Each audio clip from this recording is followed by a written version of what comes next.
किसी ने बड़े कमाल की बात कही है कि ईश्वर के फैसले पे कभी नाराज मत होना। ऊपर वाला वह नहीं करता जो आपको अच्छा लगता है, बल्कि वह करता है जो आपके लिए अच्छा हो। आइए इसका वर्णन एक छोटी सी कहानी के जरिए करते हैं। कहानी है एक सेल्समैन की जो पिछले 3-4 सालों से एक ही कंपनी में काम कर रहा था। वो हर चीज़ के लिए ऊपर वाले का धन्यवाद करता था।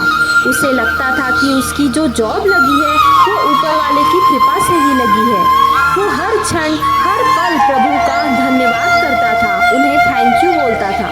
घर से निकलता था पूजा करके, घर जाकर पूजा करता था। रास्ते में आते जाते हर मंदिर को देखकर प्रणाम किया करता था। हर छोटी सी चीज़ में ऊपर वाले की कृपा समझता था। हद से ज़्यादा ही धार्मिक था।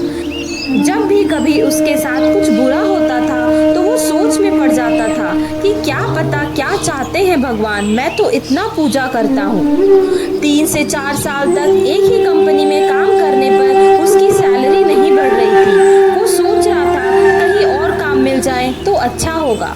उसे एक कंपनी में किसी वैकेंसी का पता चला। सामने वाले कंपनी ने उसे एक इंटरव्यू की तारीख बता दी थी, पर टाइम नहीं बताया था। वह तारीख धीरे धीरे नजदीक आ रही थी। अगले दिन उस कंपनी से कॉल आने वाला था फाइनल इंटरव्यू के लिए। वो बहुत खुश था कि अब इस कंपनी से पीछा छूट जाएगा।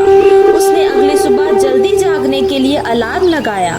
उसने सोचा जल्दी जागूंगा, अच्छे से तैयार होकर जाऊंगा। लेकिन अगली सुबह जब वो जागा तो जिस समय का उसने अलार्म लगाया था वो पता नहीं कब बजी और उसकी नींद 8 बजे खुली। उसे लेट हो रहा था, इसकी वजह से उसे गुस्सा भी आ रहा था कि पता नहीं कब अलार्म बजी, मुझे पता ही नहीं चला। भागते दौड़ते उसने फटाफट से तैयारी की और घर से निकल गया। अपने बिल्डिंग के नीचे पहुंचा और बाइक स्टार्ट करने लगा। बाइक स्टार्ट ही नहीं हुई, शायद खराब हो गई थी। गुस्से में उसने बाइक को वहीं छोड़ दिया और निकल गया। बहुत इंतजार करने के बाद बड़ी मुश्किल से उसे एक ऑटो मिला। ऑफिस पहुंचा तो बहुत लेट हो चुका था। बहुत ही ज़्यादा गुस्से में था और जैसे तैसे काम कर रहा था। एक्साइटेड भी था क्योंकि उसे इंटरव्यू के कॉल का इंतज़ार था। लंच टाइम हो गया पर कॉल नहीं आया। ऑफिस के कैंटीन में पहुंचा तो याद आया कि सुबह जल्दबाजी के कारण टिफिन नहीं लाया और कैंटीन भी बंद थी। उसे बहुत चिड़चिड़ापन हो रहा था कि कैसा दिन है आज का, बेकार सा, कुछ भी अच्छा नहीं हो रहा। कहीं से उसने खाना ऑर्डर किया तो वो भी कुछ खास नहीं था। उसे और गुस्सा आने लगा। आधा अधूरा खाकर बाकी फेंक दिया और सोचने लगा आज ऊपर वाला क्या कर रहा है मेरे साथ, ढंग से खाना भी नसीब नहीं हो रहा। शाम को करीब 6 बजे उसके पास कॉल आई, उसी जॉब के लिए जिसके लिए वे बेसब्री से इंतजार कर रहा था। इंटरव्यूअर ने सवाल पूछना चालू कर दिया और कुछ देर बात हुई। बीच में अचानक से ही उसका फोन डिस्कनेक्ट हो गया। इसने अपना मोबाइल देखा तो उसका फ़ोन डेड हो गया था। उसे बहुत ज़्यादा गुस्सा आने लगा कि फ़ोन को भी अभी ही खराब होना था। फाइनली दिन जैसे तैसे ख़त्म हो गया। शाम में जब वह घर वापस जा रहा था तो सोचा आज घर जाकर आराम करूँगा। बहुत ही फालतू दिन था आज, पूरा दिन सर दर्द ही हुआ। घर पहुँचा, खाना वाना खाया और जैसे ही बिस्तर पर पहुँचा तो बिजली चली गई। अब इसके गुस्से का पारा और बढ़ गया। भगवान क्या चाहते हो आप, ऐसा उसने सोचा।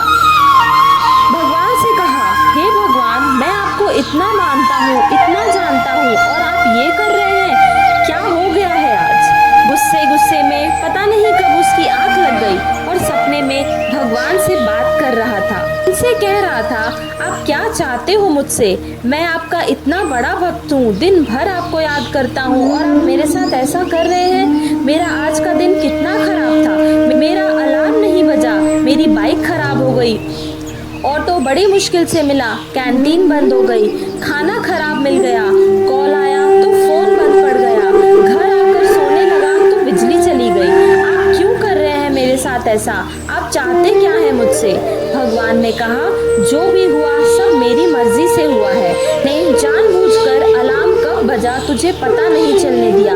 तेरी बाइक मैंने ही खराब कर दी। मैं ही चाहता था कि तू देर से पहुंचे, क्योंकि अगर आज तू बाइक से जाता तो तेरा एक्सीडेंट निश्चित था। आज तेरा एक्सीडेंट होना लिखा हुआ था। अच्छा हुआ कि कैंटीन बंद हो गया, क्योंकि आज कैंटीन में बासी खाना आया था। तू उसे खाकर बीमार हो सकता था। और आज जो कॉल आई थी ना, जिसके लिए तू इतना परेशान था, वो 1 नंबर का घोटालेबाज था। नौकरी के नाम पर तुझसे ठग करने वाला था। मैंने तेरा फोन इसलिए बंद करा दिया। और ये जो बिजली चली गई, इसका ये कारण है कि अगर ये बिजली आ रही होती तो तेरे घर में शॉर्ट सर्किट की वजह से आग लग जाती। आज का दिन तेरा बहुत खराब था।